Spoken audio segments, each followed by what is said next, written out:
tardes, buenas noches. Saludos a todas las personas que habéis entrado hoy a esta charrada. Saludos a los que habéis entrado y también a los que luego nos veréis a través de las redes sociales. Hoy vamos a hablar de la reforma laboral. Una reforma laboral que ha sido fruto del diálogo social, de un diálogo social largo, duro, y que luego fue trasladado al Parlamento, en el que se aprobó pues también con las dificultades que todos y todas conocemos y que seguramente saldrán a lo largo de esta charrada. Va a coordinar esta sesión Ruth Vallejo, una persona a la que estamos siempre muy agradecidos porque siempre se aviene a colaborar con la plataforma, siempre que se lo pedimos. Ruth Vallejo es doctora en Derecho, es profesora titular de la Universidad de Zaragoza y es decana de la Facultad de Ciencias Sociales y del Trabajo. Bien, sin más, le voy a dar la palabra a Ruth para que lo presente al resto de los y las ponentes, no sin antes enviar un saludo especial, afectuoso y cálido a las personas que en esta sesión se han incorporado hoy desde Argentina. Sin más, Ruth tiene la palabra. Julián, porque como es un espacio muy limitado el que tenemos y la verdad es que la reforma laboral da para mucho. Hoy vamos a dar unas pinceladas un poco resaltando pues bueno, esas modificaciones más importantes, ¿no?, que ha conllevado el Real Decreto 32/2021. Como ya Julián ha hecho un poco la introducción, yo ya me voy a meter directamente a hablar de ese acuerdo social que ha dado lugar a esta norma de urgencia, publicada, como sabéis, el 28 de diciembre. Todos sabemos también cómo pasó por el Parlamento, como es una votación un tanto extraña y bastante ajustada, y bueno, pero sin embargo el acuerdo social que da lugar a esta modificación pues ha sido considerado un logro histórico por algunos, pero en todo caso ha sido un acuerdo excepcional y relevante tanto desde el punto de vista político y desde la perspectiva del método de la reforma, como desde el amplio conjunto de las materias reformadas. El problema es que este gran pacto no ha tenido su reflejo en el marco o en el ámbito del sistema de los partidos. Se ha dicho por parte de muchos, no voy a meterme aquí en todo ese berenjenal porque no nos da tiempo, entre otras cosas, que parecía que el texto reformado no era suficiente, no suponía una derogación en profundidad de la reforma laboral del año 2012. Hay que decir, no obstante, que, bueno, que el objetivo de modificar la reforma del año 2012 está hoy bastante sobrepasado por el proceso de reformas que se han emprendido ya desde febrero del año 2020. Han sido mucho las normas, quizá esta sea la más importante, pero ahí tenemos la norma sobre el trabajo a distancia, el teletrabajo en la administración pública, el Real Decreto sobre la igualdad retributiva entre hombres y mujeres o sobre planes de igualdad, o también el Real Decreto Ley que garantiza los derechos laborales de las personas dedicadas al reparto a través de las plataformas digitales, por no hablar del decreto por el que se acaba de aprobar el salario mínimo interprofesional. Bien, en todo caso, el debate está ahí, el debate que se ha planteado, que no es nuevo, por otro lado, tal como me decía Toni Ferrer, es si debe respetarse por parte de los partidos políticos en su totalidad el acuerdo social en el diseño de las políticas sociales o si, por el contrario, ese acuerdo social debe estar siempre subordinado a la acción política. De estas cuestiones nos hablará muy interesantes Toni Ferrer, que ya lo ha presentado Julián, yo creo que ya lo conocemos todos, yo por lo menos hace muchos años. Toni, bienvenido, gracias por estar aquí, que es senador por el Partido Socialista Obrero Español y presidente de la Comisión de Trabajo, Inclusión, Seguridad Social y Migraciones. Luego te doy la palabra. Entrando un poquito más ya al contenido de este Real Decreto Ley. Decir que este Real Decreto Ley es un ejemplo de una nueva política en materia laboral que se orienta en una dirección totalmente contraria a las reformas que hemos tenido hasta ahora en España. Yo les recomiendo que se lean detenidamente la exposición de motivos de este Real Decreto Ley. Es muy interesante, no solo porque hace un diagnóstico muy certero de las causas que justifican esta reforma laboral, sino porque introduce elementos muy importantes en orden a la interpretación auténtica de las disposiciones promulgadas que deben servir de orientación al operador jurídico. La reforma interviene en 3 grandes áreas. La primera área importante es sobre todo sobre la contratación temporal, que pasa a ser extraordinaria en nuestro país en la prestación de servicios, recobrando protagonismo el principio de estabilidad en el empleo como idea fuerza. Se imponen, por lo tanto, los contratos indefinidos, el contrato fijo discontinuo y el cambio más relevante quizá sea la desaparición del contrato por obra y servicio determinado. El objetivo es reducir la alta tasa de temporalidad y de esta manera limitar la precariedad, la rotación de los trabajadores y la sustitución de mano de obra y consiguiente descualificación profesional de las personas trabajadoras.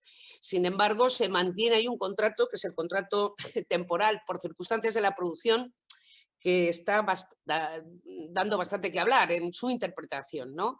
De ello, Goyo, nos ilustrarás un poco, porque nos estamos volviendo un poco locos con distintas interpretaciones. Bueno, Goyo Herbás, que supongo ya lo conocéis casi todos los que estáis aquí, pero para los que no os conocéis y estáis al otro lado de la pantalla, él es abogado laboralista y profesor asociado de mi área, del área de Derecho del Trabajo y de la Seguridad Social de la Universidad de Zaragoza. Hay que decir que Goyo se va a centrar en la contratación temporal, pero sí que a mí me gustaría resaltar en esta presentación, es un tema en el que no vamos a profundizar porque no hay tiempo, en que en paralelo a esta reducción temporal, esta reforma laboral lo que propicia también es que propicia a las empresas mecanismos internos para ajustarse a las situaciones de crisis, a los cambios cíclicos en la demanda o a las transformaciones en el nivel productivo a nivel sectorial, partiendo de esa experiencia muy positiva como han sido los ERTEs COVID, que los conocemos todos así, y bueno, junto a los ERTEs tradicional, bueno, se incorporan los ERTEs por fuerza mayor temporal, donde se incluyen estos ERTEs COVID, los que derivan pues, de decisiones adoptadas por las autoridades competentes, sobre todo relacionadas con la salud pública. Entonces, aquí se han encajado, pero se ha incluido o se ha creado un sistema red de regulación temporal de empleo que es nuevo, es muy nuevo, y que pretende hacer frente a las reconversiones industriales que sin duda en nuestro país vamos a tener que llevar a cabo.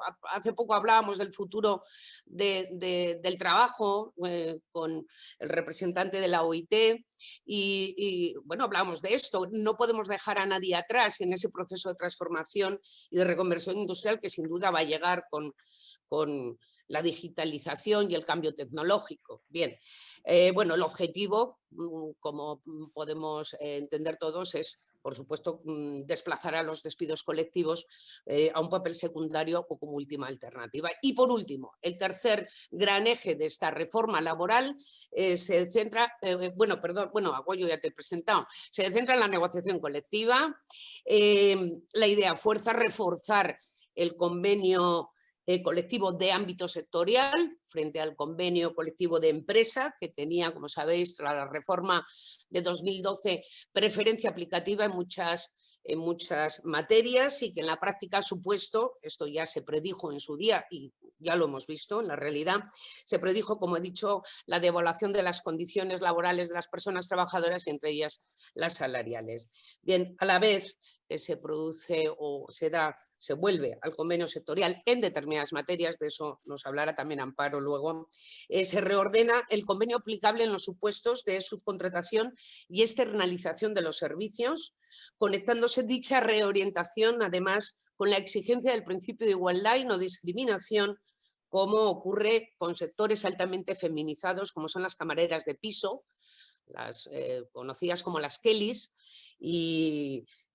bueno, que ya sabéis que en fin, llevan años, tiempo reivindicando sus derechos. Y por último, se procede a la recuperación de la ultraactividad de los convenios colectivos. Desde luego, si alguien sabe de la reforma de la negociación colectiva que se ha puesto en marcha en esta ley, en este Real Decreto Ley, bueno, llamémosle ley, que ya está convalidada, aunque siga siendo Real Decreto, es Amparo Merino, que es catedrática de Derecho del Trabajo y de la Seguridad Social de la Universidad de Castilla-La Mancha y miembro del Consejo Económico y Social de España, y amiga, entre otras cosas, hace muchos años. Entonces, ya sin más, yo me voy a callar y le voy a pedir a Toni. Toni, no te veo, no sé dónde estás, no te habrás ido. ¿Estás, Toni? Toni Ferrer. Estoy aquí. Vale, venga. empezamos, si te parece, contigo. Bueno, van a hacer unas intervenciones, bueno, 10, 15 minutos máximo, porque luego también lo que pretendemos es que participéis con vuestras intervenciones y vuestras preguntas.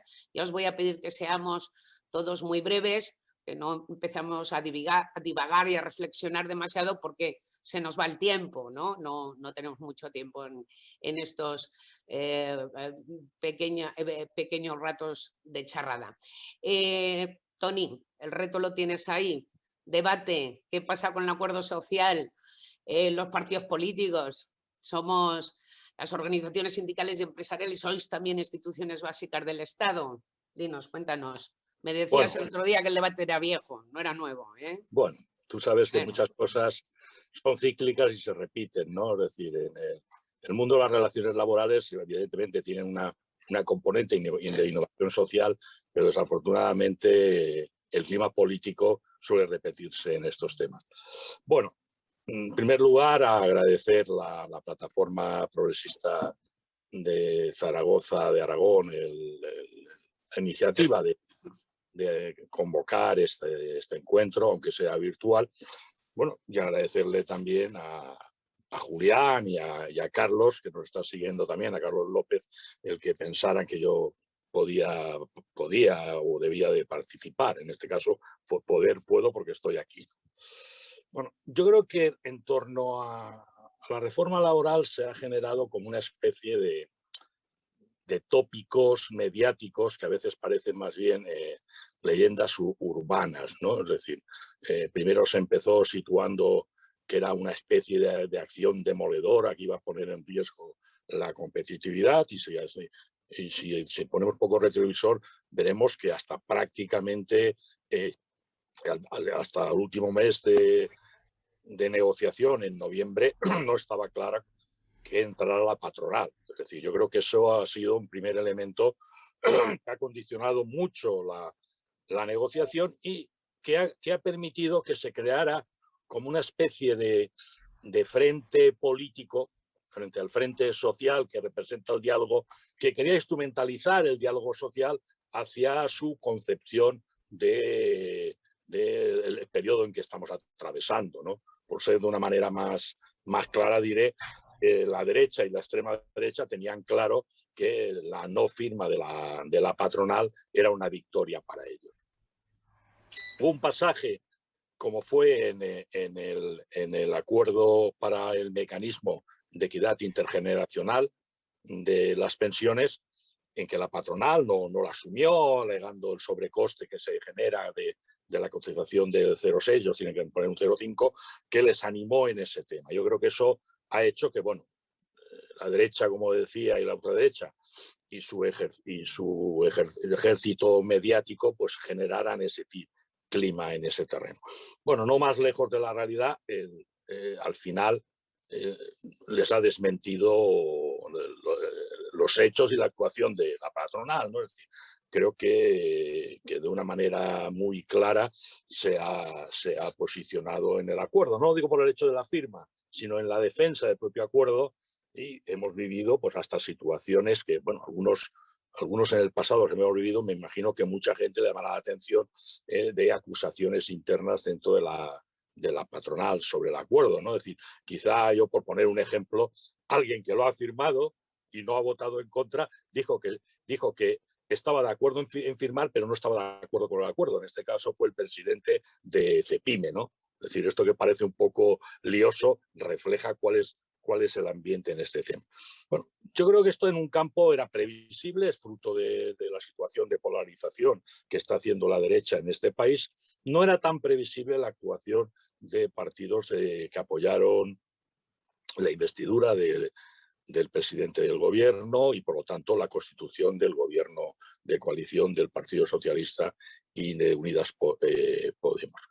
Bueno, no sé si en el coloquio alguien tiene interés, vamos a profundizar, no quiero robar mucho tiempo.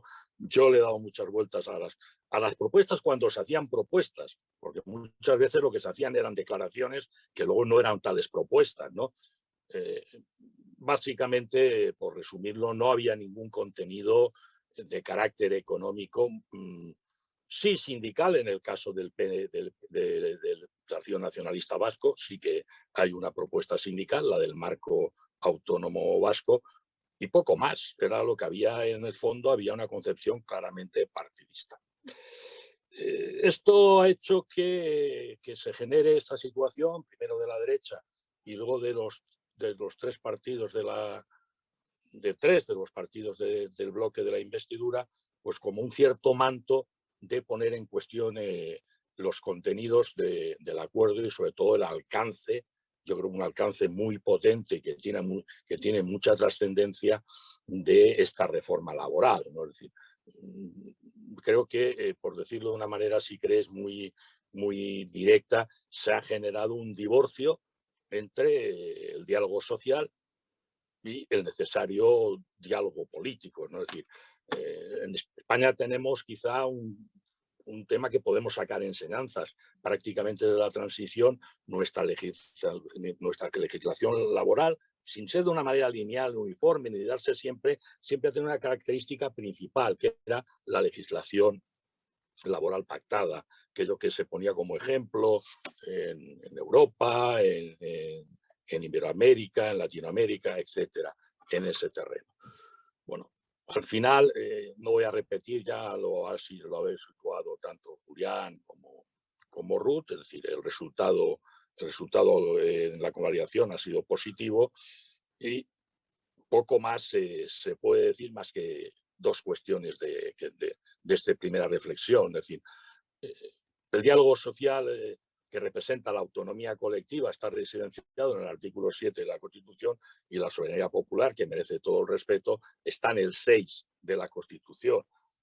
Algo querrían los legisladores cuando hicieron esa equiparación entre las formaciones, los partidos políticos y las asociaciones empresariales y los sindicatos de trabajadores. ¿Qué ha ocurrido? Bueno, yo creo que pesa mucho, por eso he querido describir la situación política y las presiones que se han producido. Creo que el caso de los grupos del bloque de investidura tiene un tratamiento diferenciado, su propia naturaleza, su propia visión del Estado, el papel que dan a los ámbitos territoriales. Pero como bien ha comentado Ruth, pues lo diré, no es la primera vez. Yo recuerdo que en 1985, de las normas que se dieron del Acuerdo Económico y Social que se firmó el año anterior, en el año 84, ya hubo problemas de este tipo, hasta el extremo que el presidente del Congreso de Diputados pues llamó la atención, en aquel caso, al gobierno socialista por el tipo de dinámica que imponía, diciendo que el diálogo social no podía ser la capa que impidiera la transparencia en la Cámara o el debate en la Cámara. Es decir, no es un tema nuevo, es un tema que hay que reflexionar y, sobre todo, otra cuestión. Siempre en la legislación laboral pactada, la mayoría de las fuerzas políticas, empezando por las fuerzas que tienen aspiraciones a gobernar o aquello que se decía que tenían una concepción del Estado, siempre habían apoyado el acuerdo. Ahora, lamentablemente, la situación de polarización de la derecha, esos temas los deja completamente al margen. En absoluto, por lo tanto, este periodo puede ocultar y tapar la potencia que tiene el acuerdo. Yo no voy a entrar en los contenidos, evidentemente están tanto Amparo Merino como Goyo Hervás, como bien ha nos ha repartido el trabajo Ruth para entrar en ese tema. Pero creo que vale la pena situar dos cuestiones. Esta reforma tiene dos elementos centrales que demuestran la utilidad. Es decir, siempre cuando se plantea una reforma, creo que las partes que lo negocian suelen hacerse una pregunta, ¿no? Es decir, o por lo menos en los tiempos que yo me ocupaba de estos temas, me hacía la pregunta, la utilidad de lo que se había negociado. Me imagino que todos los que aquí hoy en esta conexión hay varias personas que se han dedicado a esto, nos hacemos la pregunta. Yo creo que esta es una reforma claramente útil por dos razones muy sencillas. Porque da respuesta a los principales problemas que tiene nuestro mercado de trabajo y nuestro sistema de relaciones laborales. Uno de ellos, junto con el desempleo, es las altas tasas de temporalidad, que invariablemente, pues bueno, ese entorno de entre un tercio y una cuarta parte de personas con contrato temporal está ahí, se bajan los ciclos recesivos, aumentan los ciclos de crecimiento, bueno, y por lo tanto el acuerdo actúa en ese terreno, ¿no?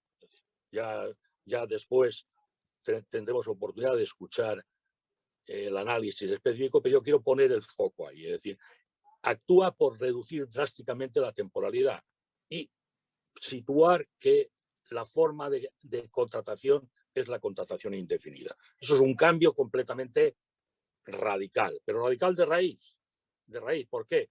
Porque todo nuestro sistema de contratación estaba basado en la temporalidad y prácticamente la excepción era el contrato indefinido, ¿no? Es decir, los datos anuales del registro de contratación de los servicios públicos de empleo son más que evidentes. Yo creo que es el primer elemento importante a resaltar, que da respuesta, por lo tanto, al problema de la temporalidad. Y el segundo es, bueno, un fenómeno que prácticamente se ha puesto en marcha desde la crisis financiera con las reformas laborales. No es exclusivo de España, pero en España hemos tenido una de las reformas laborales más duras, una reforma que ha supuesto pues, prácticamente desacoplar una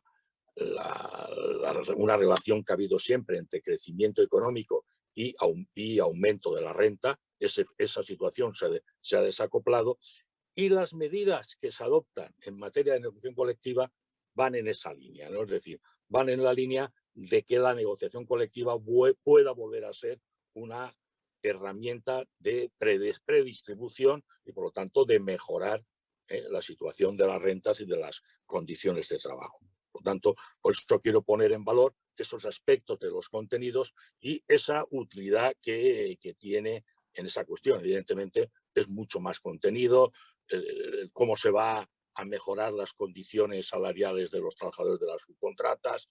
No hay que olvidar el efecto que tiene sobre las administraciones, siendo conscientes que la denominada ley de interinos es la que en el ámbito del sector público es el que va a actuar, pero bueno, tiene medidas como suprimir el despido por causas económicas, organizativas, productivas o tecnológicas que impuso la reforma del 2012 al sector público, ¿no? Por aquello que hablaba de disminución presupuestaria.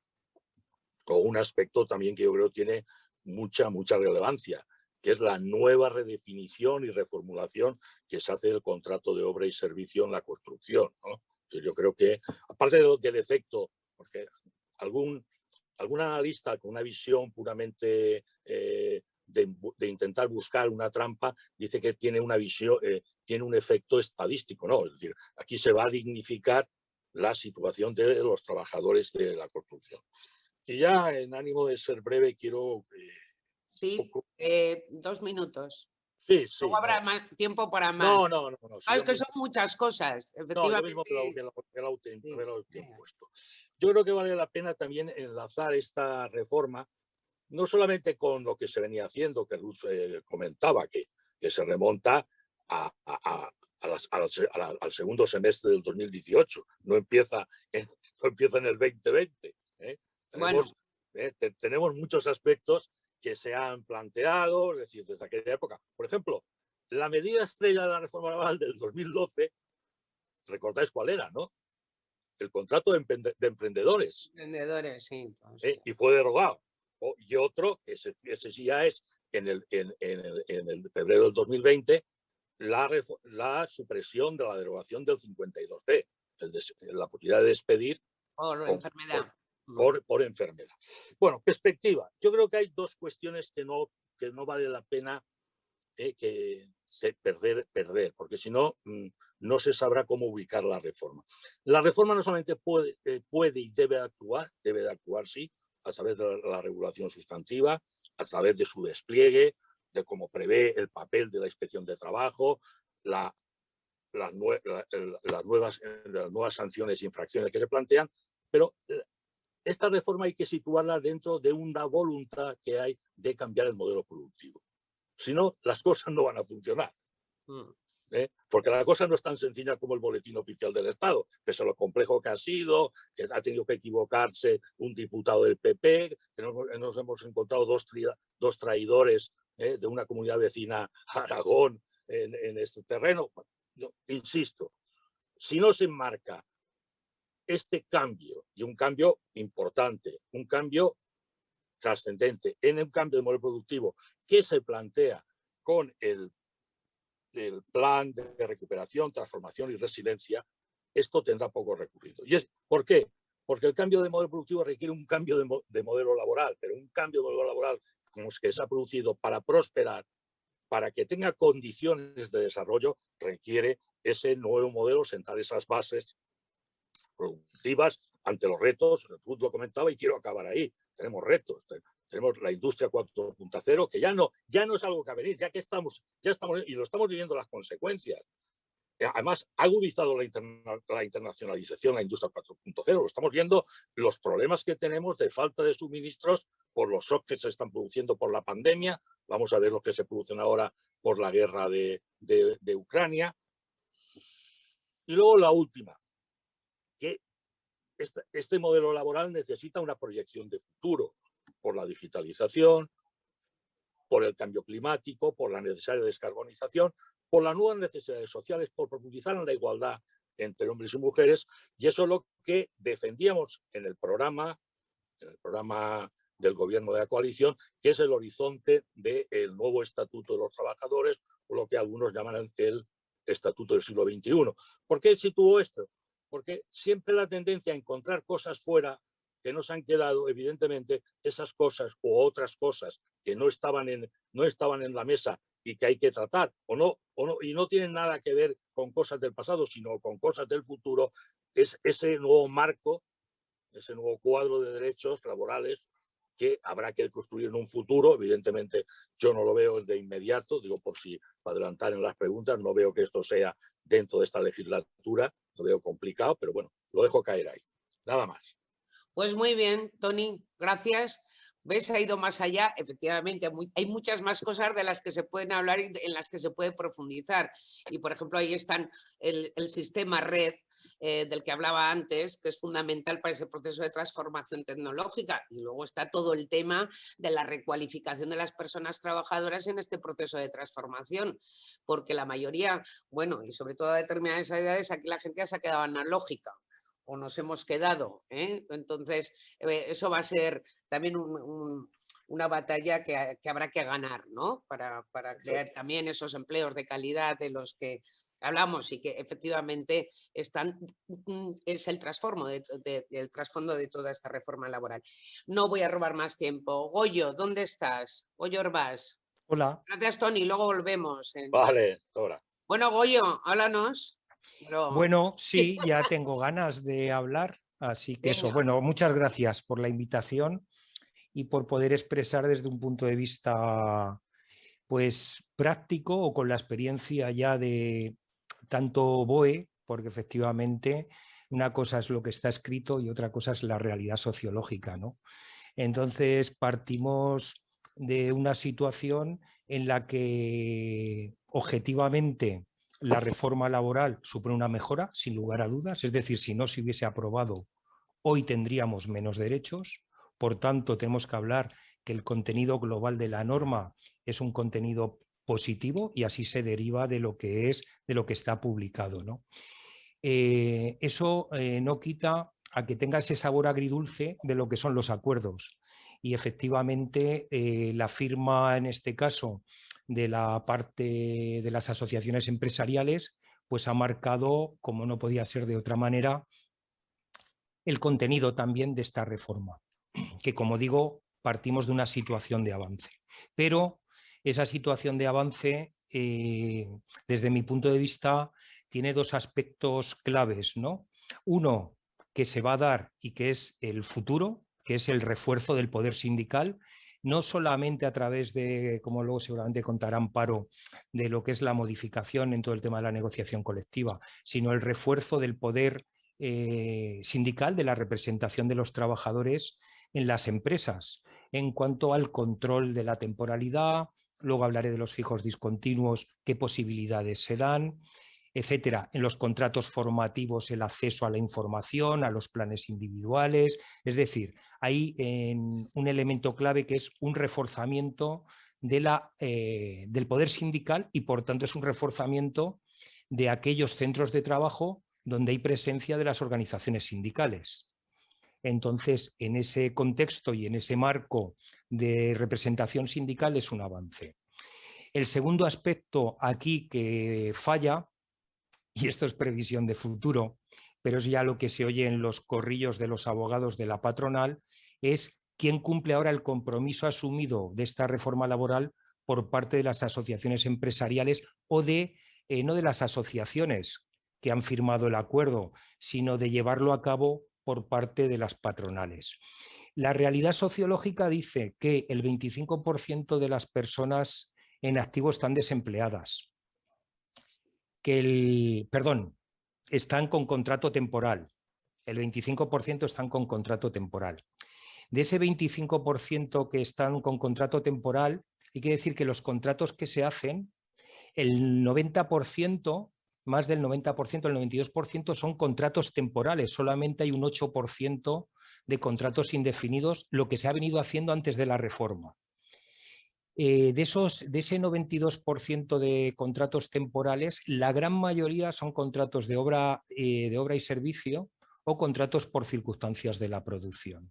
Por tanto, estamos hablando de un modelo de rotación permanente en el empleo en un colectivo amplísimo, un 25% de la población trabajadora, y que por tanto está llevando a unas condiciones que son duras en el sentido de que no se corresponden con nuestro planteamiento y nuestro marco legal, nuestra letra de la ley, el artículo 35 de la Constitución, el principio de estabilidad en el empleo, el derecho a una vida digna, el derecho a unos ingresos que permitan mantener una familia, salir adelante con la seguridad que nuestra Constitución determina de ese Estado social y democrático. Todo esto está en la letra de la ley. Igual que está en la letra de la ley, o está en la letra de la ley en el artículo 15, que los contratos podían ser indefinidos o de duración determinada. Y los de duración determinada, de carácter estructural, que son los que se han reformado o en los que estamos poniendo parte de la esperanza con el cambio, esta contratación estructural necesariamente tenía que ser causal, porque ya lo decía el Tribunal Supremo y lo decía la letra de la ley. Y teníamos la figura del fraude de ley, que automáticamente convertía en indefinido lo que era el contrato temporal en fraude. Por tanto, ha habido un esfuerzo a lo largo de los años por parte de las organizaciones sindicales de exigir estabilidad a cambio de esa flexibilidad que también se ha ido pactando. La parte de flexibilidad se ha venido cumpliendo, que era la parte, en este caso, que retribuía a la patronal, y la parte de estabilidad es la que ha quedado en el aire. Si ahora vemos que esta parte de estabilidad va a ir ligada, desde mi punto de vista, a la presencia sindical, hay otro dato sociológico que nos va a hacer estar alerta para que esta reforma laboral tenga el éxito que todos esperamos de ella, ¿no? Y es que el 85% de las empresas de este país son micropymes, empresas de menos de 10 trabajadores, donde la presencia sindical hoy por hoy no está. Por tanto, el reforzamiento sindical sobre todo de los sindicatos de clase, que son los que llegan a esos ámbitos que van más allá de las empresas donde tenemos organización, va a ser necesario una extensión sindical para hacer que la reforma se aplique. Porque si no nos vamos a encontrar otra vez con que las brechas que abre una reforma, en este caso pactada, con lo cual se supone que hay un compromiso de las organizaciones empresariales en salir adelante con ella, esa reforma pactada, los huecos que con motivo del acuerdo puedan quedar, el problema es que vuelvan a ser aprovechados para seguir precarizando.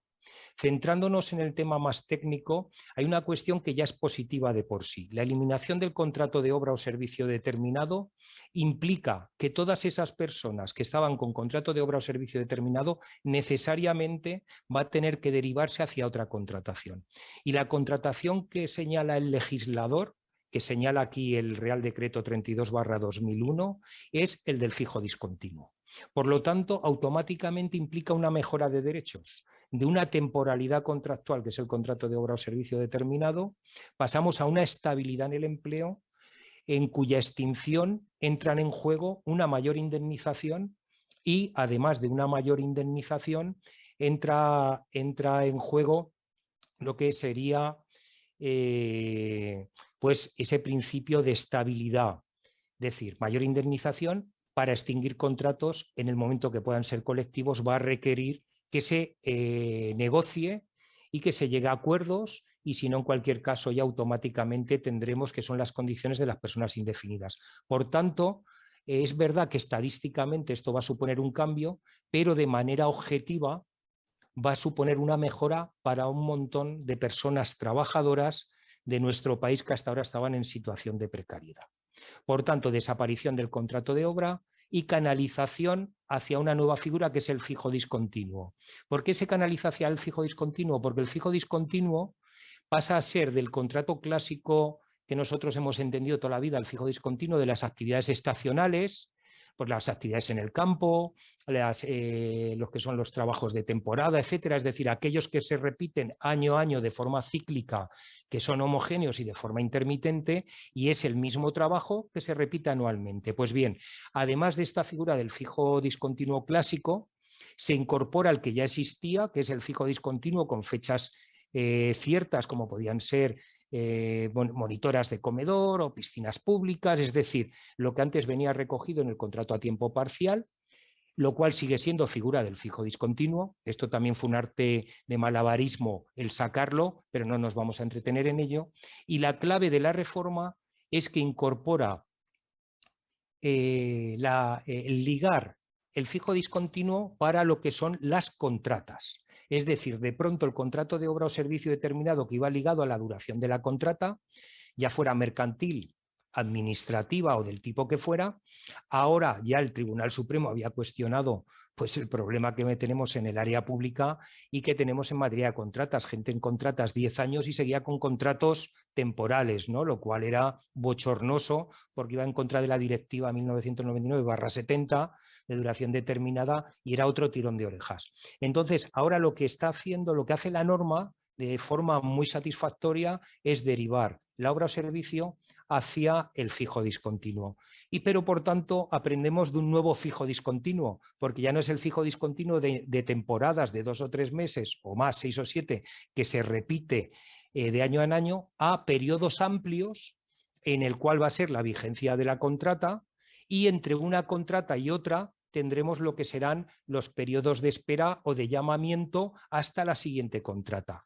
Marca la norma que, si, salvo lo que regule el convenio colectivo, habrá como máximo un periodo de 3 meses entre una contrata y otra en la que necesariamente deberá ser llamada la persona trabajadora para incorporarse a la nueva contrata, manteniendo el vínculo, porque el contrato aparecería suspendido, manteniendo el vínculo y, por tanto, un principio de estabilidad en el empleo.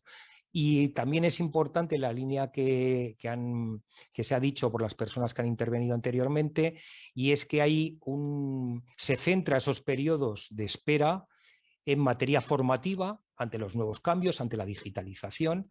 Se permite compatibilizarlo con el trabajo a tiempo parcial sin perder lo que puede ser la prestación. Esto lo incorporan en el tema de los de los ERTEs, por ejemplo, es decir, dentro de esa figura amplia que se da de cualificación, pues vemos aquí que el periodo de espera, igual que los periodos de suspensión en lo que sería el tema de los ERTEs o de los mecanismos red, pues va a haber una apuesta clara por ese aspecto de mejora, progreso, adaptación. Entonces, el fijo discontinuo, si luego se quiere podremos profundizar más, porque si no, no nos va a dar tiempo, porque luego está el elemento estrella porque, claro, desaparece el de obra o servicio, se mantiene el contrato de interinidad simplificado con otras circunstancias, pero viene a ser el mismo. En cualquier caso, el contrato de interinidad no da problemas, no ha dado problemas, salvo la interinidad por vacante en la administración pública, que entiendo que está bien corregido con el proceso de estabilización que se va a dar, de convocatoria de personal, de indemnización de las personas que tengan que salir porque no ocupen la plaza a través del proceso de concurso-oposición o de méritos en los que llevan más de 5 años, etcétera. No entramos en ello. Entonces, el contrato de interinidad, pues bien, está dentro de la línea de lo que había antes, con matizaciones que también se podrían hacer y que seguramente aquí este foro no lo permita. Y la clave está en el contrato por circunstancias de la producción, porque en el contrato por circunstancias de la producción aquí es difícil porque la interpretación que se está haciendo desde ámbitos patronales es que es un viva la Virgen o aquí todo vale. Entonces hay que decirles que no, pero querré cerrar con el tema del despido y veremos la dificultad para decir que no.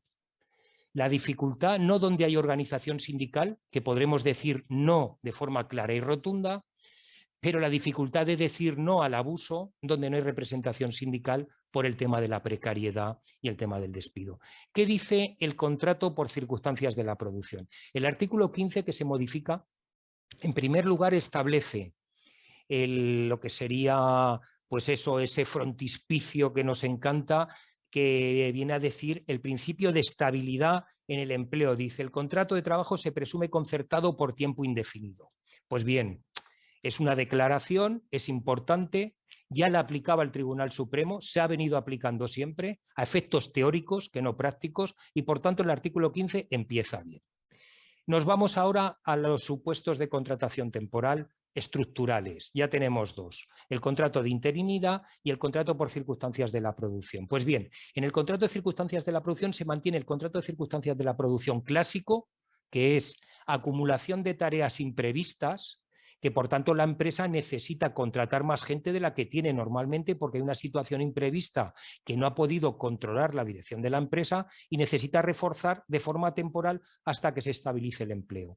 Y ahora vienen los problemas dentro de este apartado de contratación.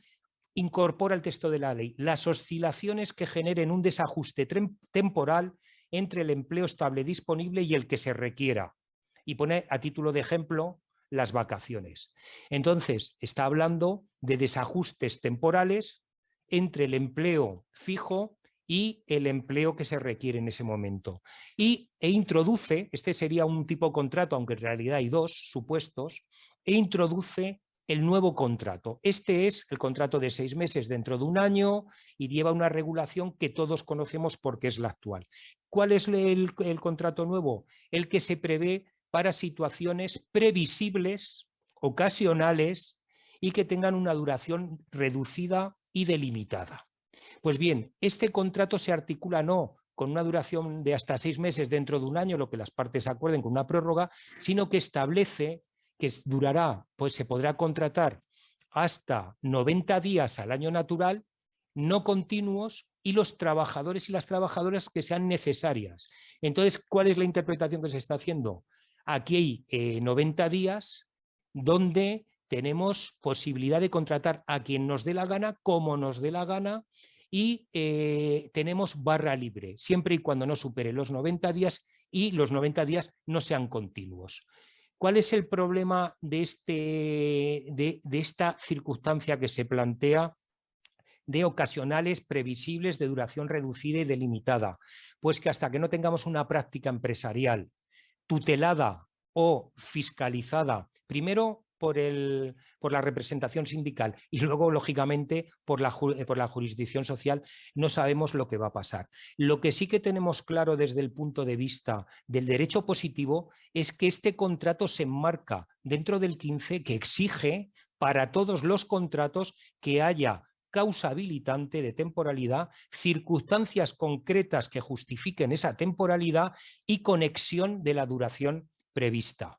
Que estos son novedades que incorpora el artículo muy importante, que es que aparte de decir la causa, que era como estaba antes, se establezca cuál es la circunstancia concreta y cuál es la conexión del tiempo que se va a contratar con esa circunstancia concreta.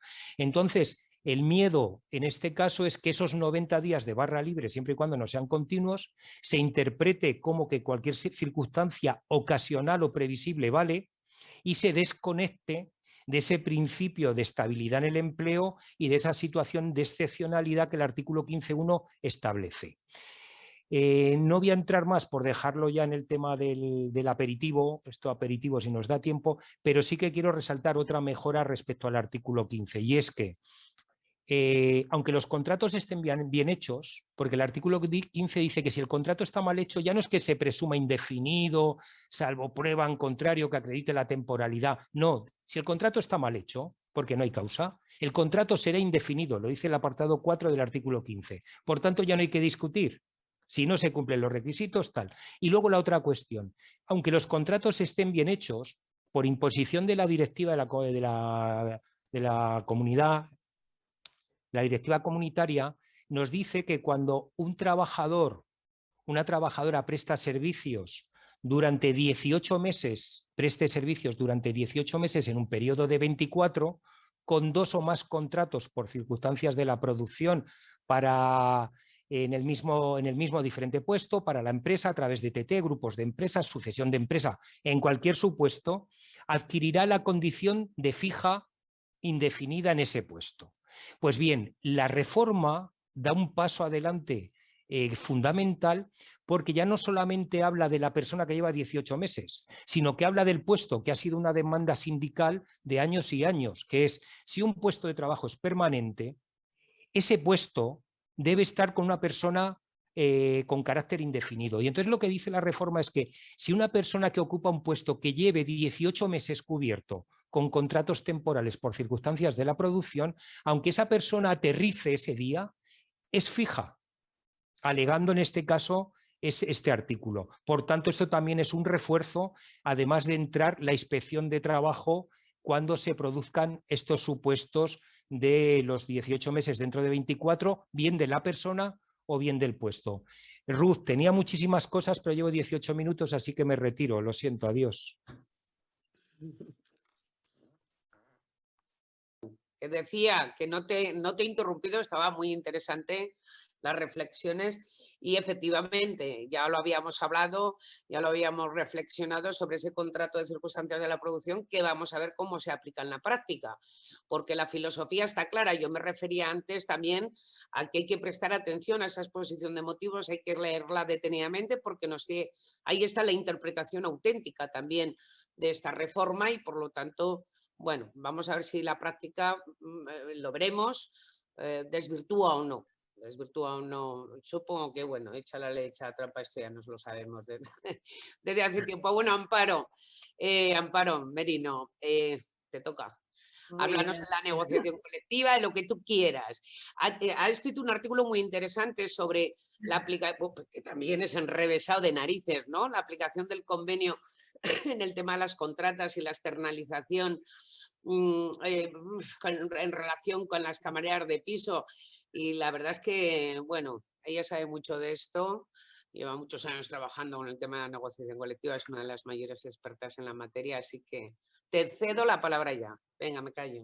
Amparo. Muchísimas gracias, Ruth. Nada, oye, un placer estar con vosotros en esta plataforma, reencontrarme con vosotras, con vosotros, bueno, Ruth, con Goyo, con Julián. Bueno, un enorme placer y gracias por la invitación.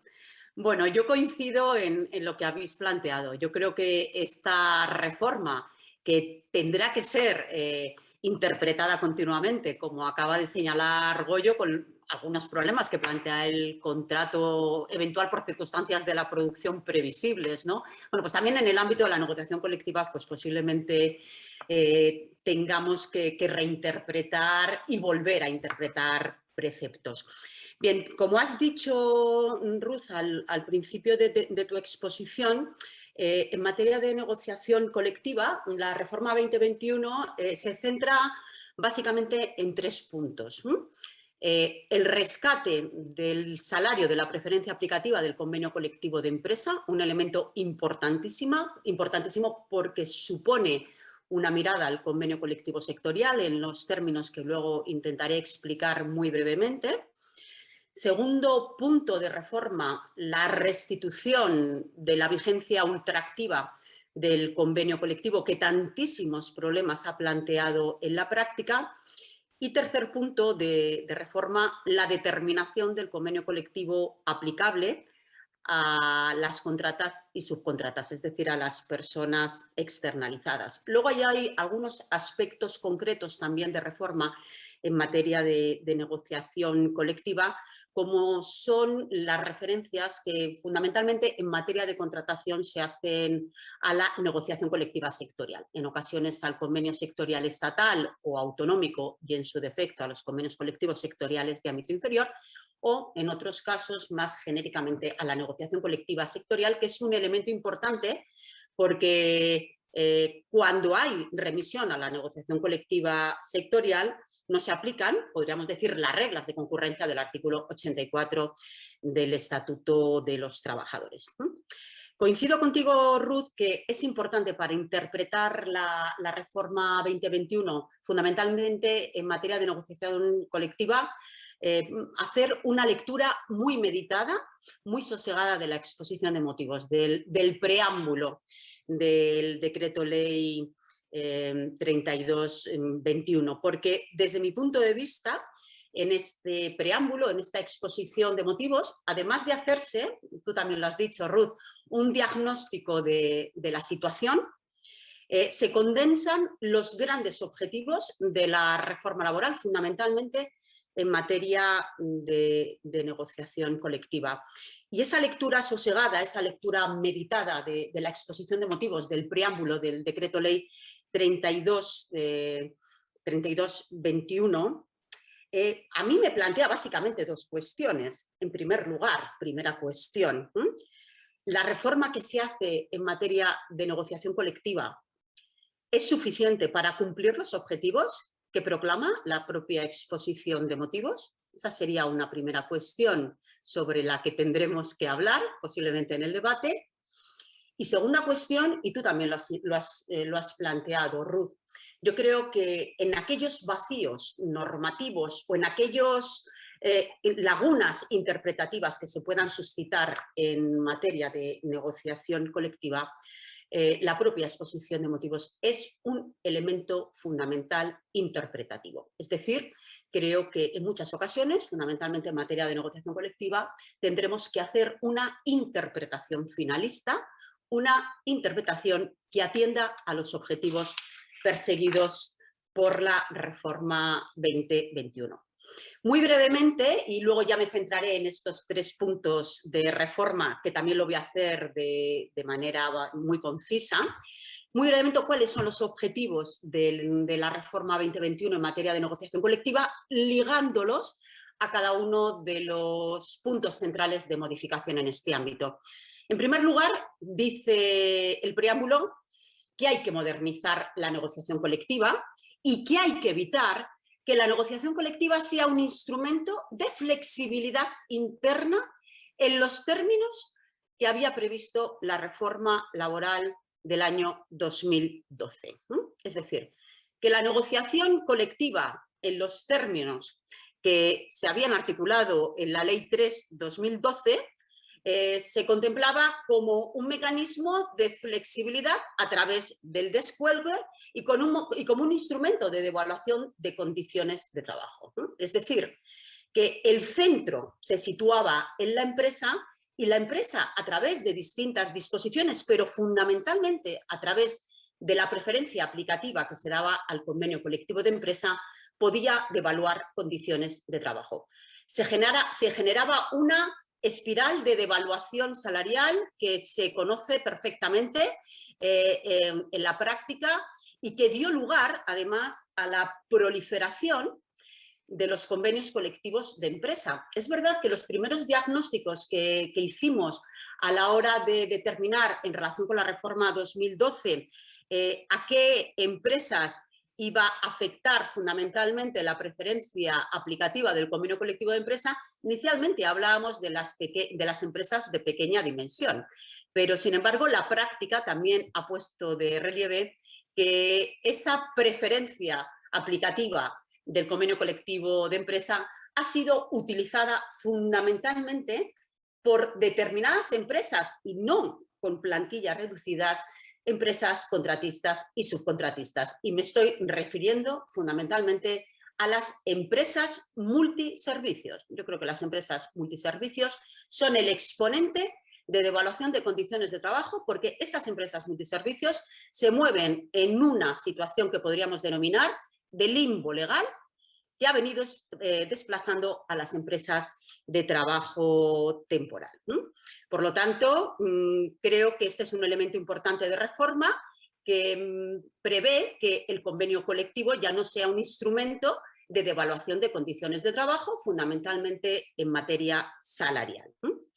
Dice además la exposición de motivos de la reforma que otro de los objetivos que se pretenden es evitar una competencia entre las empresas fundada en el dumping social, es decir, en la devaluación de las condiciones de trabajo. Y con este fin, como he dicho al principio, lo que hace la reforma 2021 es volver la mirada al convenio colectivo sectorial. Y otro objetivo importantísimo de la reforma, al que también ha hecho referencia Ruth, es dar certeza a las personas externalizadas en relación con el convenio colectivo que les es de aplicación. Es la modificación que se incorpora en el artículo 42, es verdad que el 42 mantiene el concepto de propia actividad, pero incorpora un apartado, el apartado 6º, que desde mi punto de vista y habida cuenta de su ubicación, es aplicable no solamente a las contratas que se refieren a la propia actividad de la empresa principal, sino también a las contratas en relación con tareas auxiliares, accesorias o periféricas. Y hay un elemento central, por último, de reforma que se condensa en la exposición de motivos y a mí me parece fundamental. Y es que desde mi punto de vista, la reforma 2021 lo que pretende también es restituir la correlación de fuerzas, es decir, reequilibrar la posición de las partes en las mesas de negociación. Artículo 86 del Estatuto de los Trabajadores, pérdida de la ultraactividad del convenio colectivo transcurrido un año desde la denuncia, reforma laboral de 2012, preferencia aplicativa del convenio colectivo de empresa en materia salarial, son preceptos que desde mi punto de vista han debilitado de forma importantísima el poder contractual del sindicato.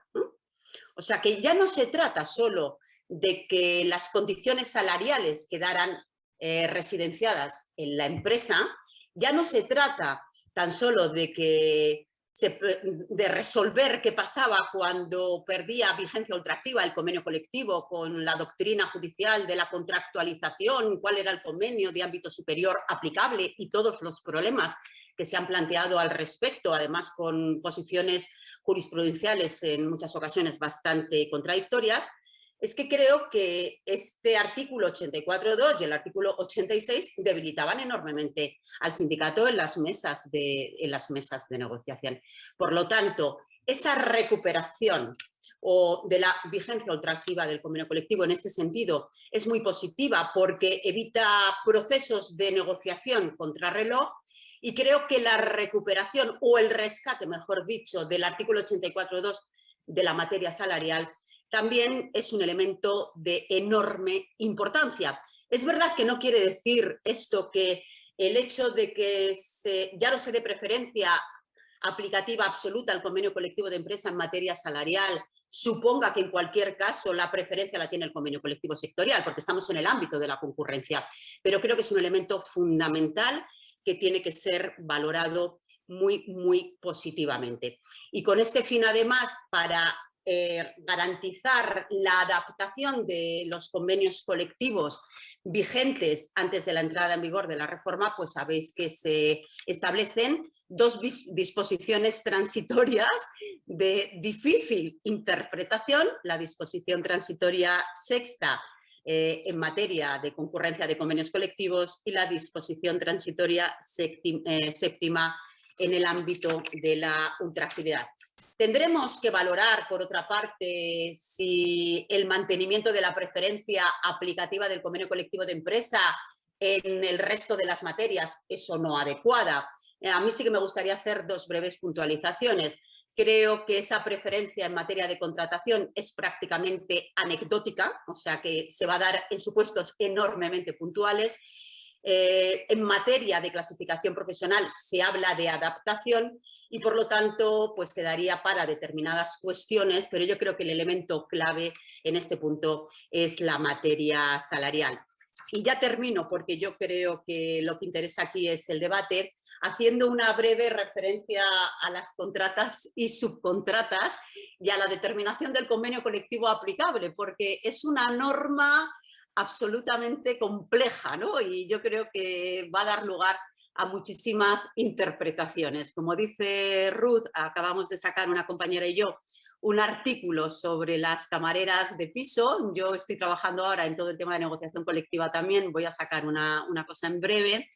Y claro, la interpretación del artículo 42.6 pues es complicada, pero algunas puntualizaciones y ya termino con mi intervención. En primer lugar, lo he dicho antes, creo que no es aplicable solamente la determinación del convenio colectivo a las contratas y subcontratas relativas a la propia actividad de la empresa principal, sino con carácter general a todo tipo de contrata.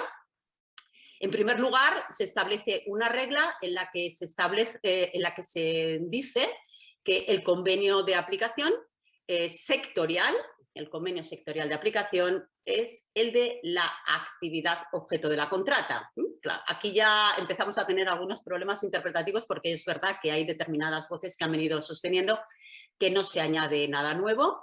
Yo creo que sí. Y sobre todo esto lo focalizo mucho en el tema de las camareras de piso porque sabéis que vienen demandando desde hace tiempo la aplicación del convenio colectivo de hostelería en lugar de la aplicación del convenio colectivo de limpieza de edificios y locales. Hay una sentencia del Tribunal Supremo relativamente reciente donde optó por la aplicación del convenio colectivo de limpieza de edificios y locales desde mi punto de vista sin darle enfoque constitucional a la problemática desde la perspectiva de la igualdad y la no discriminación, discriminaciones salariales indirectas, pero también en perspectiva de género. Y desde mi punto de vista, el artículo 42.6, cuando hace referencia a la actividad, en el caso de que estemos hablando de contratas referidas a actividades que forman parte del núcleo esencial de la empresa principal, creo que nos lleva a aplicar el convenio colectivo sectorial de la empresa principal. Esa es mi interpretación. No sé si finalmente los tribunales fallarán en esta misma posición, pero yo sí que es la interpretación que hago del artículo 42.6.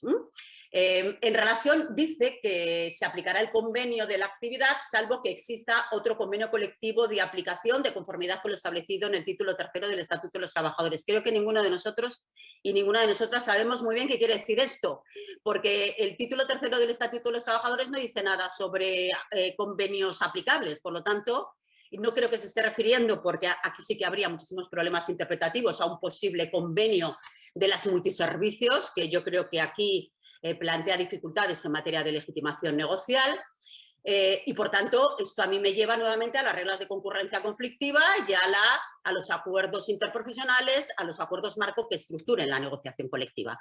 Yo esa es la interpretación que hago de esa referencia o de esa primera salvedad que se hace a otro convenio colectivo de aplicación sectorial conforme al título tercero. Y luego es verdad que sí que se introduce una previsión en relación con las empresas contratistas y subcontratistas que tengan convenios colectivos propios, porque aquí parece que el artículo 42.6 da preferencia a estos convenios colectivos de las contratistas y subcontratistas, pero siempre que se haga en los términos establecidos en el artículo 84 del Estatuto de los Trabajadores. Es decir, que las empresas contratistas y subcontratistas con convenio colectivo propio no tienen una preferencia incondicionada en relación con la aplicación de estos convenios, sino que nos tendremos que ir del artículo 84 a la concurrencia de convenios colectivos. Es decir, que si las empresas contratistas quieren crear ahora sus propios convenios, pues directamente aplicamos la preferencia del convenio anterior en el tiempo, es decir, sería del convenio colectivo sectorial, y en las materias del artículo 84.2 pues aplicaríamos el convenio colectivo de empresa, pero ya no en materia salarial.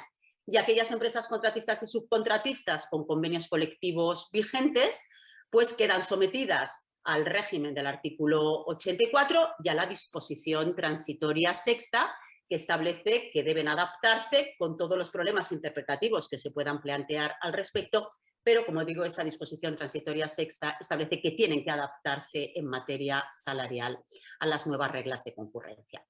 Bueno, no sé si se ha entendido muy bien lo que he dicho, porque la negociación colectiva es una materia que quienes la trabajamos pues nos parece relativamente sencilla, pero para el resto pues puede revestir cierta complejidad, pero espero haber dado una pequeña luz a esta cuestión. Muchísimas gracias. Gracias a ti, Amparo. La verdad es que, bueno, lo has resumido todo muy bien porque aquí hay mucho tomate, ¿eh? Bueno, yo como me había leído previamente el artículo pero aún así, era complejo, ¿no?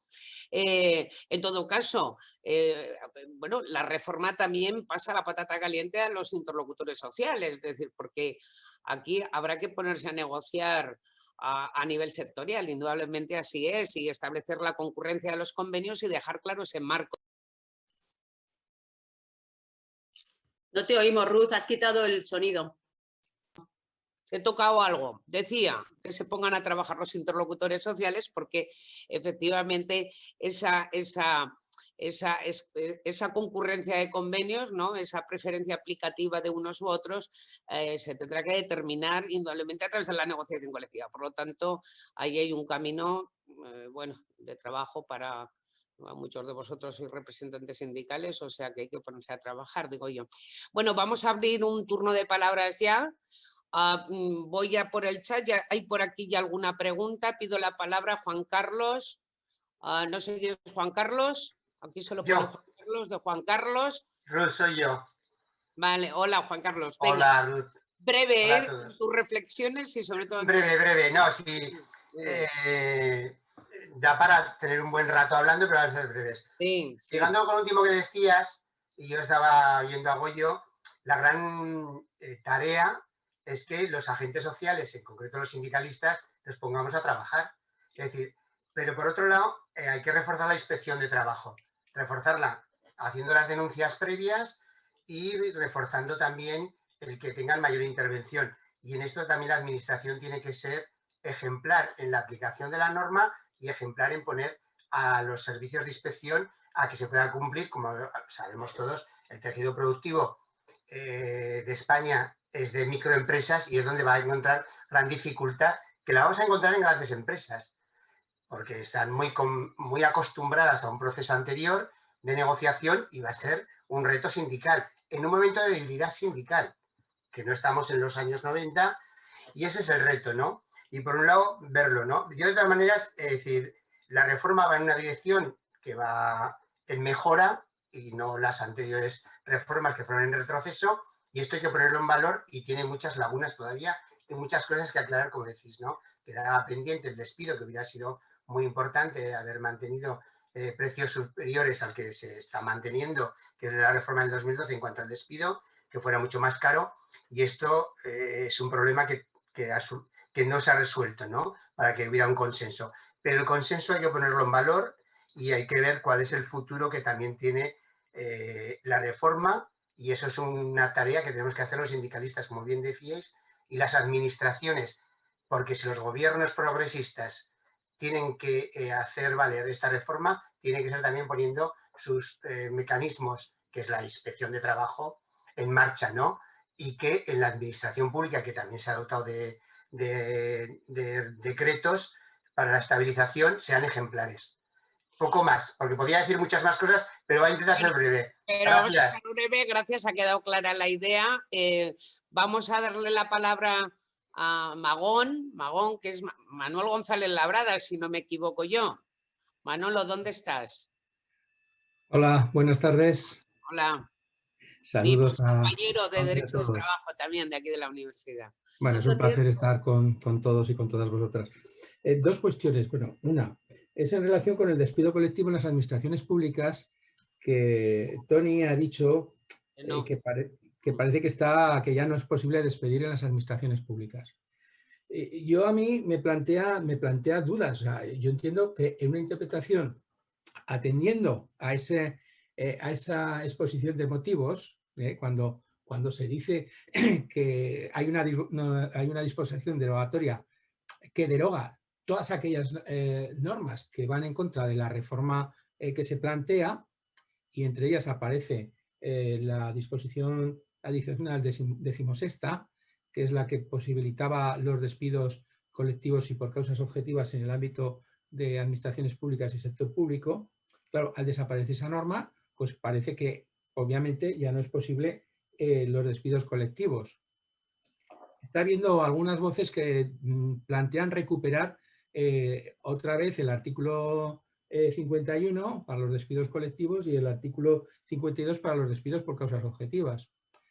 Aquí se nos plantean interrogantes ciertos, porque parece que esto también va en contra de un principio que se está planteando en el empleo público, que es la estabilización y el contrato, si no fijo, sí indefinido, porque bueno, ya sabéis que el EB no ha sido tocado y hace esa triple distinción de fijo, indefinido y temporal.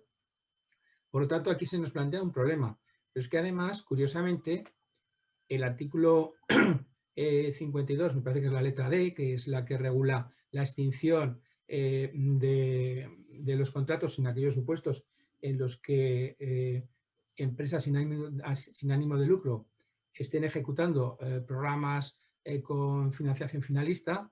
Cuando la financiación finalista desaparece, pues evidentemente se puede extinguir. Bien, hay que recordar que en la reforma del 2012 se suprime de este artículo, en concreto de esta letra, a las administraciones públicas y al sector público, y solo queda para las entidades sin ánimo de público, sin ánimo lucrativo. Por tanto, a mi juicio, yo creo que sí, que Tony, en un planteamiento tienes razón. Si atendemos que la norma establece esa derogación, porque va en contra de lo planteado, teniendo en cuenta el decreto de estabilización y los principios que están operando ahora en el ámbito del empleo público, parece que sí. Ahora bien, no podemos olvidarnos que hay otro problema importante, y ahora mismo estoy yo pensando en el tema, aunque la ley de la ciencia va a resolverlo, pero el problema que hay en el ámbito de la investigación, que todo es financiación finalista. Finaliza el contrato y ¿ahora qué hacemos? ¿Qué solución se da? Vamos a esperar a la ley de la ciencia, que parece que ese nuevo contrato de actividad científico-técnicas pues, puede resolverlo. Pero ahí sí que se nos va a plantear un problema. Y hay voces que están reclamando la aplicación, el retorno a una aplicación del artículo 51 y 52, basándose en los criterios históricos. Pero claro, el criterio histórico marca un momento concreto y el momento actual yo creo que tiene que ver un poco con ese pasado histórico. Luego hay otro problema, ya simplemente una cuestión. Sí, te voy a cortar ya, Manolo. Sí, no, simplemente, Goyo, yo sinceramente en el tema de contratas y subcontratas, el fijo discontinuo para mí creo que es una opción muy ventajosa para el empresariado. ¿Por qué? Porque ya no está con la espada de Damocles de los 3 años. Por lo tanto, ¿cómo se va a articular esos contratos? ¿Cuál va a ser la duración del tiempo efectivo de los mismos? ¿Qué va a pasar 3 meses si los convenios se incrementan a un plazo mayor de 3 meses? ¿No estamos estableciendo una rotación encubierta? O sea, para mí es la gran duda y el gran problema que me plantea. maquillamos las cifras, pero efectivamente en el fondo estamos en el sistema de rotación. Simplemente estas consideraciones. Muchas gracias y felicitados a todos por vuestras intervenciones. Gracias, Manolo. Bueno, la verdad es que hay muchas más cosas de las que deberíamos hablar en la reforma, entre otras, efectivamente, cómo afecta al ámbito de la administración pública, pero eso ya se nos escapaba. Solo hay un comentario en el chat que simplemente lo leo y ahora ya os doy la palabra a Amparo, Goyo y Tony para que contestéis. Bueno, y reflexionéis. Nos decía antes al principio Julián Buey que nos seguían desde Argentina. Se ha tenido que marchar Andrés, simplemente nos dice gracias a los organizadores y expositores, muy dinámica y entretenida la charla, un saludo desde Argentina. Para nosotros es interesante saber qué pasa en España porque muchas veces tomamos como referencia el derecho español. En este caso puntual creo que tenemos una legislación más progresista y apropiada porque la regla siempre fue el contrato por tiempo indeterminado y la excepción el temporal. Celebro esta reforma española que sin duda recompone los derechos laborales. Saludos. Bien, cuando queráis, quien queráis. Tenía yo una duda, Ruth. Pues dime, Carlos. Solo una duda. Como no habéis levantado la mano, yo no por lo menos no la veo. No, lo había solicitado a través del chat, pero como escribieron esa reflexión, pues no la he visto. No, simplemente una reflexión. Cuando se estaba escuchando... algo también, Ruth. Vale, pues venga, disculpar, yo como me sigo por el... No, es que en este sistema yo no veo manos levantadas, yo no sé si aquí se puede levantar la mano, no sé. Entonces me guío por el chat, así que disculpar. Te doy la palabra, Carlos, y luego Vale. ¿Quién más la había pedido? Benito. Y Benito Carrera. Pero bueno... Estos nos pueden llevar otra media hora de debate. Venga, Carlos, cuando quieras. Yo, una reflexión Sabéis mucho. para relacionar un poco lo que es la reforma laboral con la situación política. Yo cuando os estaba escuchando se me estaba generando una duda o una reflexión que convierto en duda, mejor. La reforma laboral se firmó en un momento donde estábamos eufóricos desde el punto de vista que estábamos recibiendo 140.000 millones de euros de la Unión Europea y por tanto parece que el mercado laboral se iba a activar, pero ahora tenemos otra situación, es decir, en estos momentos pues los costes energéticos están repercutiendo sobre la producción, en lo que son las empresas, pero ahora tenemos otra variable mucho más grave, es decir, la situación de la guerra de Ucrania pues se ha convertido en una guerra económica entre los dos bloques. El bloque occidental con respecto a Rusia, pero Rusia también está respondiendo. Mi reflexión es la siguiente. No estaremos convirtiendo, o no podremos convertir el contrato por las circunstancias de producción en la estrella de la reforma laboral, dada la situación política y social que estamos viviendo. O tiene la reforma los argumentos suficientes o los controles suficientes para que no suceda esto. Gracias, Ruth. Gracias, Carlos. Benito, ¿dónde estás, Benito? Benito, no te oigo, ni te veo. No tiene voz. Benito, quita el micrófono. Ahora sí. Ahora sí. ¿Qué tal, Vale. Benito? ¿Cómo estás? Muy bien. Muchas gracias. He estado muy atento al debate. Muchos juristas y los que hemos negociado muchos convenios y hemos estado en el marco de la empresa, pues yo no voy a reflexionar. Yo voy a hacer unas preguntas a los ponentes, ¿no? Venga, va. Mi amigo Goyo decía que coincido con él, que bueno, toda reforma que mejora lo anterior, vamos a decir que tiene un calado positivo. Por tanto, cuando se habla de la ultraactividad, de la eliminación del contrato de obra-servicio, etcétera, todo eso tiene un aspecto positivo. Pero me gustaría conocer la opinión de los juristas sobre la sentencia del Tribunal Supremo del 28 del 12 del 2020, ya que hablaba también de que esta determinada actividad no se podía mantener, ¿no? Un segundo aspecto que me gustaría plantear también es con respecto, lo decía Goyo, cómo se interpretan los contratos temporales de la duración máxima de los 90 días para que sea un cajón desastre para los propios empresarios en ese ámbito.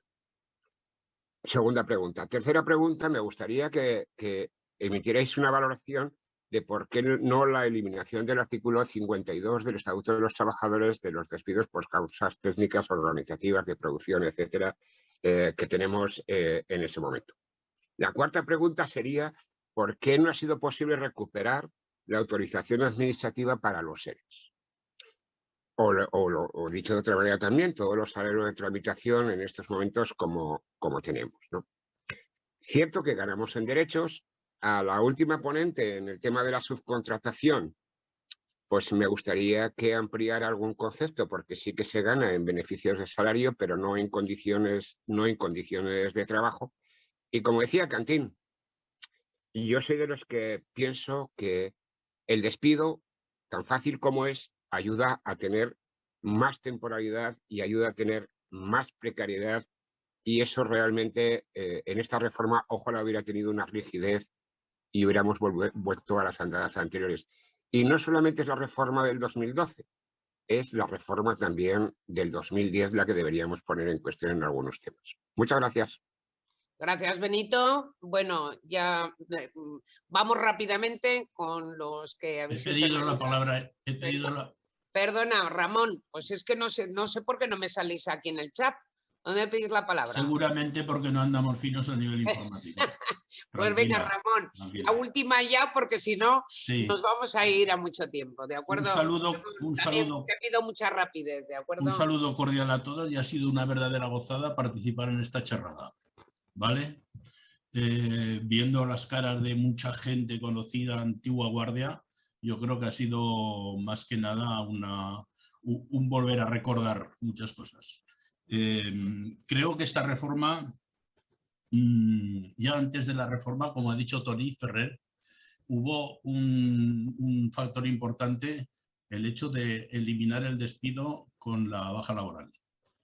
Hemos superado el miedo a caer enfermos de los trabajadores, que es lo que se estaba produciendo precisamente con esa posibilidad de despido.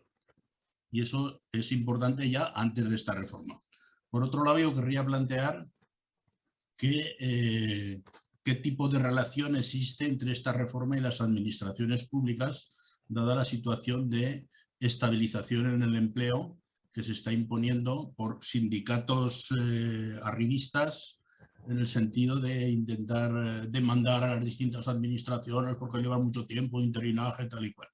Me ha parecido entender que Goyo decía que cuando una persona lleva 18 meses, ha trabajado 18 meses con contrato en los 24 últimos, ese puesto de trabajo debería tener un contrato fijo.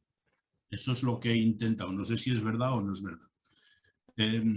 Luego, la aplicación a la administración en torno a la igualdad salarial con las subcontratas.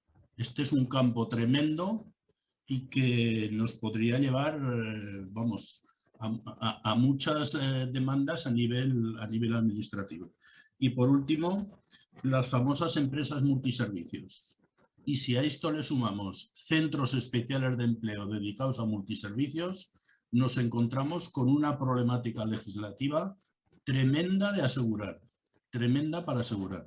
Estas son las reflexiones que me ha supuesto el participar con vosotros y daros las gracias. Era la primera vez que participaba en esta charlada. Juan Carlos, perdona por todas las veces que me has invitado y no he tenido tiempo, pero ha sido una verdadera gozada. Gracias. Gracias a ti, Ramón. La verdad es que preguntas muy interesantes. Cuando queráis, Amparo, no sé, o Goyo, porque tenéis preguntas para todos. Amparo, empezamos por ti, con el reto y las preguntas que nos ha lanzado Ramón. La verdad es que, como os decía, el tema de la administración pública daría, bueno, para un debate también muy largo, ¿no? Bueno, pues muchas gracias por vuestras preguntas y por vuestras reflexiones. Yo centrándome básicamente en el tema de negociación colectiva, que Goyo y Toni son expertos en el tema de la contratación y en el proceso de diálogo social que se ha gestado y todo el íter que se ha seguido. Yo considero lo que ha dicho también Ruth al principio, ¿no? Y es que estamos en un proceso de reformas que no tenemos que situar solamente en este decreto ley, sino que desde hace ya unos cuantos años se vienen adoptando determinadas medidas y posiblemente de cara al futuro pues también se establecerán distintas modificaciones en elementos importantes que posiblemente tengan que ser reformados. Me preguntáis el tema de la subcontratación, que es lo más complicado de todo. ¿Cómo gestionamos la determinación del convenio colectivo aplicable? Porque tenemos el problema que acabáis de apuntar de los centros especiales de empleo, que sabéis que hay una disposición adicional que les excluye de la aplicación del artículo 42.6. Esta exclusión pues, obedece básicamente pues, a una doctrina judicial en la que se vino a establecer que el convenio colectivo aplicable en el caso de contratas y subcontratas que afectaran a personas que prestaban dentro del ámbito de los centros especiales de empleo, no se aplicaba el convenio de la actividad, sino que se aplicaba el convenio colectivo de los centros especiales de empleo. Además, hay, argumentando el propio Tribunal Supremo, que no se daba una situación de desigualdad y de discriminación, ¿no? Con unos argumentos que a mí sinceramente no me convencen, como no me convencen otros argumentos que ha dado el Tribunal Supremo a la hora de determinar qué convenio colectivo aplicable se debe regir las relaciones de trabajo en determinados supuestos de contratas y de subcontratas. Es verdad que, como habéis apuntado, que el tema no se centra solamente en el ámbito salarial, pero yo creo que de forma fundamental en el ámbito de la subcontratación, de las contratas y las subcontratas, la finalidad que han perseguido muchas empresas que han externalizado buena parte de su actividad productiva ha sido con la finalidad de abaratar costes laborales, ¿no? Y con este motivo han recurrido básicamente a empresas multiservicios que desde esta perspectiva pues, les resultaban muy atrayentes y muy competitivas porque, como he señalado, se mueven en esa situación de limbo legal. Es verdad que la reforma del artículo 42.6 no resuelve todos los problemas porque efectivamente mantiene el convenio colectivo de la empresa contratista y subcontratista, pero siempre, insisto, en virtud de lo establecido en el artículo 84, es decir, que no tienen una preferencia incondicional las empresas contratistas y subcontratistas frente al convenio colectivo sectorial. Y yo creo que, insisto, el rescate de la materia salarial del artículo 84.2 es un elemento central. Por lo tanto, hay que seguir avanzando en esta dirección porque es verdad, por ejemplo, que tampoco la norma resuelve qué convenio colectivo se aplica cuando no tenemos un convenio colectivo sectorial de la actividad y tampoco tenemos un convenio colectivo de la empresa contratista y subcontratista. Podríamos aplicar el convenio colectivo de la empresa principal. Tampoco se hace referencia a otros ámbitos inferiores de negociación, como por ejemplo a los convenios colectivos de centro de trabajo. Hay algunas posiciones que dicen, ¿y qué ocurre si la empresa multiservicios no tiene un convenio colectivo de empresa porque no cumplía el principio de correspondencia que ha exigido el Tribunal Supremo y ha negociado convenios colectivos de centro de trabajo? ¿Tienen prioridad en los términos establecidos en el artículo 84 del Estatuto? Desde mi punto de vista, no. La no mención a los convenios de centro de trabajo a mí me lleva a considerar que tiene preferencia el convenio sectorial en todo caso, lo cual no impediría aplicar un convenio colectivo de centro de trabajo, pero debería estar articulado con el convenio sectorial si es que lo tenemos, un convenio sectorial de aplicación. Y luego a mí hay un elemento que también me parece fundamental y es contemplar la reforma en materia de negociación colectiva y de contratas y subcontratas desde la perspectiva de la igualdad y la no discriminación. Es verdad que el artículo 42 podía haber establecido una previsión similar a la que se hace para las empresas de trabajo temporal, garantizar a los trabajadores objeto de contrata y de subcontrata las mismas condiciones esenciales que a los trabajadores de la empresa principal. No lo ha hecho, pero yo creo, y lo dije al principio de mi intervención, que toda interpretación debe hacerse a la luz de los fines perseguidos y tiene que hacerse también con enfoque constitucional, que es lo que desde mi punto de vista le falla en ocasiones a la jurisprudencia. Es decir, cuando estamos hablando, insisto, de camareras de piso, de actividades que están altísimamente feminizadas, un 98%, tenemos que alegar perspectiva de género, tenemos que aplicar principio de igualdad y no discriminación. Cuando tenemos situaciones donde unas personas están trabajando en el mismo centro de trabajo y realizan idénticas funciones que los trabajadores de la empresa principal, tendremos que analizar estas cuestiones con perspectiva constitucional, ¿eh? Y además hay que tener en cuenta que en determinadas circunstancias nuestros tribunales han dicho que cuando la tarea que realizan es idéntica a la de las personas trabajadoras de la empresa principal y la llevan a cabo en el mismo centro de trabajo, en ocasiones se ha declarado cesión ilegal de mano de obra. Por lo tanto, un elemento importantísimo es prestar atención al prestamismo ilícito de mano de obra, al artículo 43, y hay que hacer un llamamiento a nuestros tribunales para que no lo apliquen de manera formalista, sino que hay que entender que dice que cuando se dé una sola de las circunstancias hay prestamismo laboral ilícito. Es decir, que cuando la empresa no cuente con una organización productiva, no ejerza facultades de organización y de dirección, cuando se limite a poner a disposición de la empresa principal mano de obra, etcétera, etcétera, tendremos que decretar cesión ilegal de trabajadores y de trabajadoras, porque parece que nos olvidamos muchas veces de este precepto y desde mi punto de vista, en muchísimas ocasiones, estas empresas multiservicios están incurriendo en cesión ilegal de mano de obra. Y este es un foco que no se nos tiene que olvidar. Por lo tanto, 42 por una parte, pero también artículo 43 del Estatuto de los Trabajadores. Muchas gracias. No sé si os he contestado. Muy bien. Desde muy mi largo. punto de vista, muy claro. Bueno, había ahí un rol. Vale. Goyo, ¿estás por ahí? Goyo Sí. o Tony. Goyo, también bueno. te han hecho... Ahora termino contigo, Tony. Goyo, también tienes... Sí, por ahí vamos a ver. Yo retos. con lo que se dice, si es que todos tenemos razón. Yo coincidir con Amparo que el preámbulo está muy bien. Yo lo que ocurre es que cuando vas al juzgado, la magistrada te dice, es que a mí el preámbulo no sé si se lo ha leído. Entonces, bueno, yo confío en lo que desarrollaba Amparo, que es toda esa normativa que nos está viniendo de derechos fundamentales, sobre todo a través de la Carta Social Europea, del Tribunal de Justicia de la Unión Europea, y que nos va corrigiendo.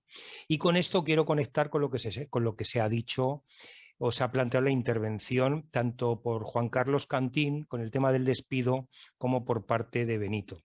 Y es que vamos por detrás de Europa y tenemos una asignatura pendiente que a lo mejor han sido conscientes los negociadores, la parte social, de que a lo mejor hay que modificarla, y es que la temporalidad es un lastre, como dice el preámbulo de la norma, impide ejercitar derechos, como dice también el preámbulo de la norma, y lo que falta es lo que dice la Carta Social Europea en su artículo 24, que es todos los trabajadores tienen derecho a la protección en caso de despido o contra el despido ilegal.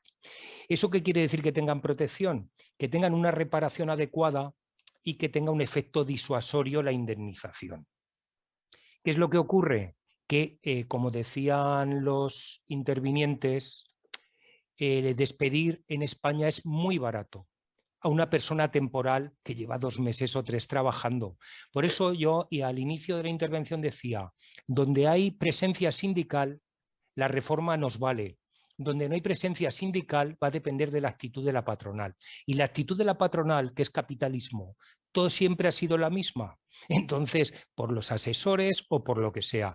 Entonces, ¿qué es lo que ocurre? O se cambia el modelo de despido, que es la asignatura pendiente, o seguiremos teniendo bolsas de precariedad, de rotación, y lo que yo espero es que nunca al nivel que las tenemos ahora. Pero es un problema que se da porque el tema del despido se barajó en el mes de junio de 2021 la posibilidad, cuando no estaba la patronal en la negociación, esto Tony lo mismo nos lo puede contar, se barajó la posibilidad de que ante el despido de un contrato temporal en fraude de ley, el despido fuera nulo, que quiere decir la readmisión de la persona trabajadora, con lo cual solamente la compensación de salarios no percibidos, los famosos salarios de tramitación, ya era un freno disuasorio para despedir de forma ilegal.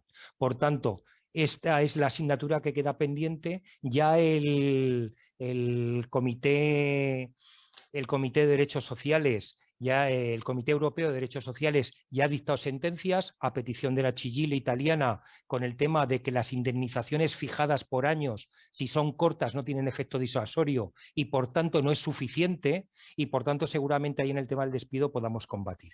Y luego en lo que se decía en el contrato de circunstancias de la producción, decía Ramón, 18-24, efectivamente, yo he hablado que si tienes 2 o más contratos por circunstancias de la producción, en el momento que sumen 18 meses dentro de un periodo de 24, esa relación laboral es indefinida.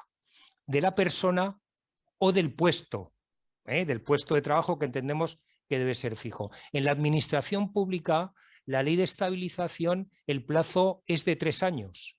Lo que ha hecho, desde mi punto de vista, es que de manera acompañando con carácter previo, pero acompañando a esta reforma laboral en la lucha contra la precariedad, establece un sistema para romper la temporalidad en la administración pública que es del 30% y en sectores como en la enseñanza de más del 50%.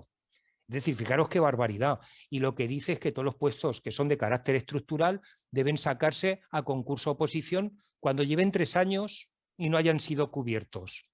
Y los que lleven 5 años o más a concurso de méritos de forma excepcional. Por tanto, eso también va a acompañar a que hagamos que este país tenga mejores condiciones en cuanto a la estabilidad del empleo.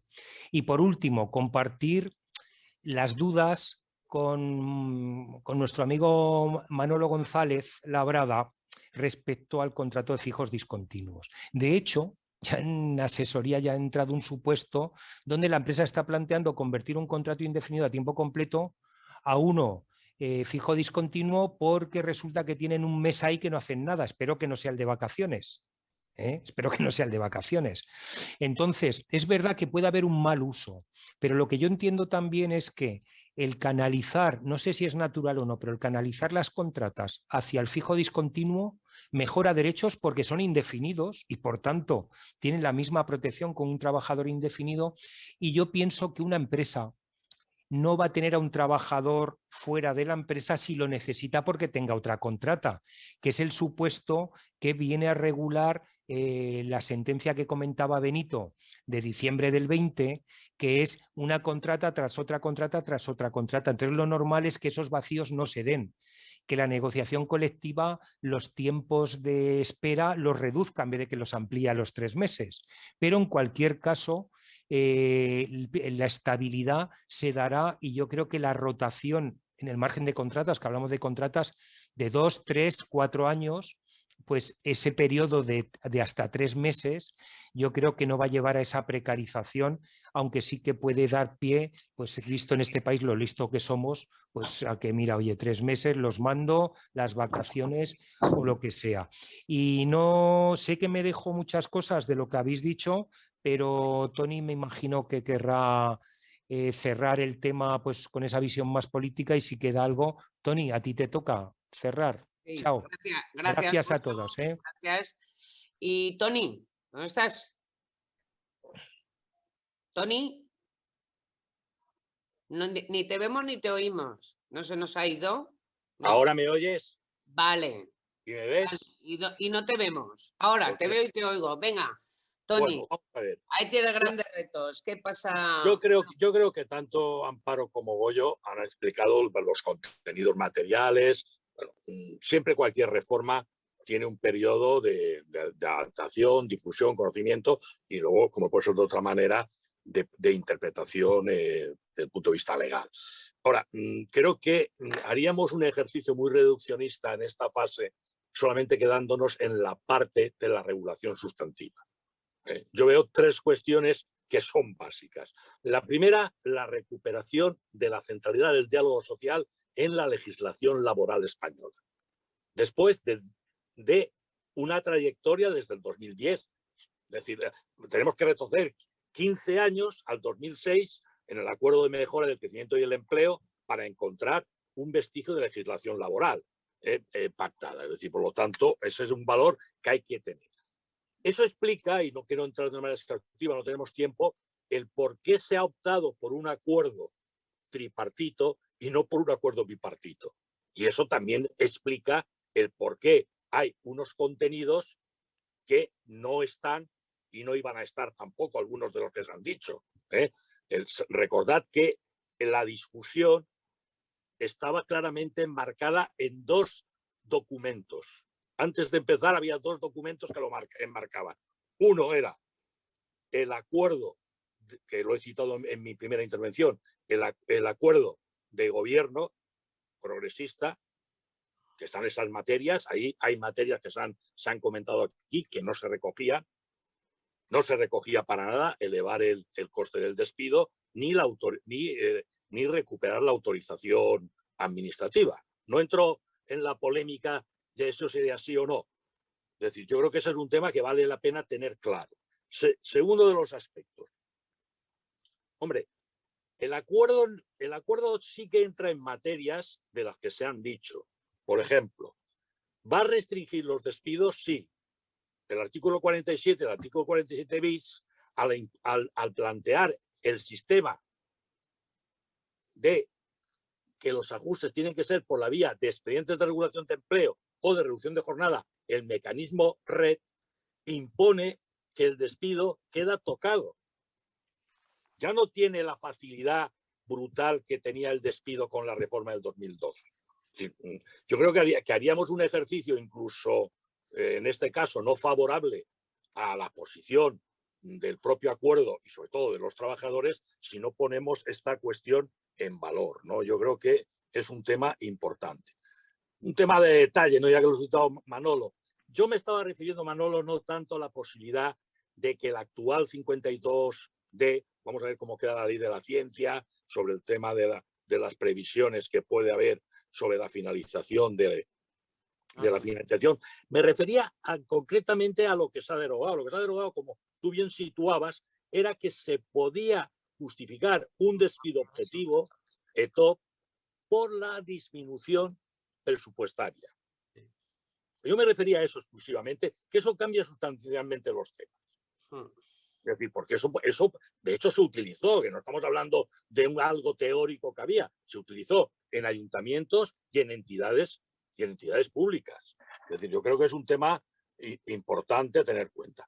Comentaba Carlos López, ¿no? Es decir, las dificultades que nos pueden venir, ¿no? Es decir, por la situación bélica que ha abierto Putin en Ucrania. Hombre, creo que va a afectar, pero la reforma tiene un mecanismo que ya prevé, que son los mecanismos de ajustes cíclicos de crisis económica o los mecanismos de ajustes sectoriales o de empresa. Que eso quiere decir que no hay que improvisar otro mecanismo que ha funcionado de maravilla, como ha sido los acuerdos en defensa de los empleos, del empleo y los ERTES, que acordaos que llegaron a proteger a 3,5 millones de trabajadores y cerca de más de medio millón de empresas. Yo creo que estos son temas vale la pena condensarlos y tenerlos ahí. Y yo básicamente no tengo mucho más que aportar en estos temas, ¿no? Es decir, podríamos estar hablando toda la noche y entrar y ver muchos detalles. Sí recordar eso, es decir, que los interlocutores van a hacer, cada uno está haciendo su propia guía. Yo ya he visto, por lo menos de los sindicatos de UGT y de UGT, ya he visto que están haciendo un trabajo bastante clarificador, porque parte de la contradicción que tiene la regulación es que es el fruto del acuerdo. Si no, seguro que si hubiera sido un ejercicio puramente doctrinal, pues tendría otros contenidos, pero no tendría el valor del diálogo social. Muy bien, gracias, Tony. Por eso hay quien dice, Tony, que igual la reforma podría modularse, ese acuerdo, en el Parlamento para aclarar determinados temas, que eso también hay quien lo ha defendido. No, yo creo que no, los que querían tratarlo en el Parlamento no querían eso. Digo, Ruth, porque yo estoy obligado a decir... No, digo algún intérprete jurídico, ha dicho. Claro, pero vamos a ver, porque querían dos cosas. Era debilitar al sindicalismo confederal. Vale la pena que tengamos pongamos nombre a las cosas.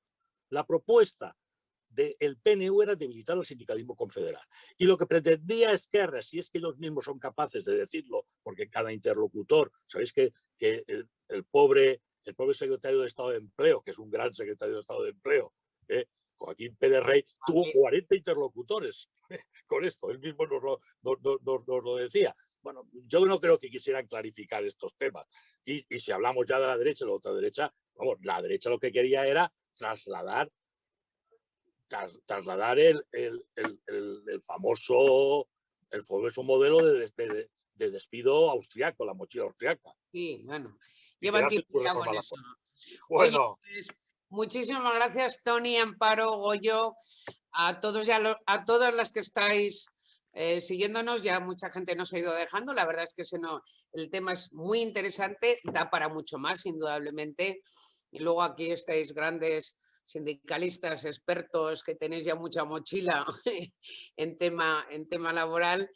Y bueno, creo que hemos conseguido el objetivo. No sé, Julián, si está por ahí, no está por ahí, pero yo, bueno, para mí un placer. Aprendo siempre cada día más. Es también mi obligación. Y bueno, y digo, ya daría para más, ¿eh? No sé si Julián quiere otra charla de la aplicación de la reforma laboral en el ámbito de la administración pública, porque aparte de lo del despido, que efectivamente las interpretaciones que se hacen en esa interpretación auténtica es lo que ha dicho Toni, pero hay muchas más cosas. Están un poco preocupados, sobre todo por bueno, las contrataciones temporales que hacían con voto cautivo en algunos que otros ayuntamientos, ¿vale? muy Bueno, bien. pues nada, un placer, lo dicho. Digo, Julián, ¿se ha ido o dónde No, está? yo estoy aquí, Vale, que No, te cedo ya la palabra para que no, digas tú, ¿eh? Bueno, simplemente reiterar el agradecimiento a vuestra participación. Ha sido una magnífica charla. Ha sido una magnífica charla. La colgaremos en YouTube, la difundiremos en la medida de nuestras posibilidades y como además yo creo que es una charrada de la que se puede aprender mucho, pues os recomendaría también a las personas que estáis aquí que cuando recibáis el enlace de YouTube, que lo recibiréis, pues colaboréis también en difundirla. Yo creo que merece la pena, ¿eh? Ha sido un ejercicio, importantísimo. Yo me lo he pasado, la verdad es que muy bien, he aprendido mucho, así que muchas gracias a todo el mundo. Y bueno, algunos se han marchado, pero la inmensa mayoría hemos aguantado aquí casi 2 horas, que no está nada mal. Bueno. No estará mal, sí. Muy bien. Bueno, gracias amigas y amigos. Ha sido un auténtico placer, de verdad. Gracias, un placer, hasta la próxima. Vale, Gracias, un saludo. Gracias. Chao, chao. Un abrazo a todos. Hasta mañana, Amparo.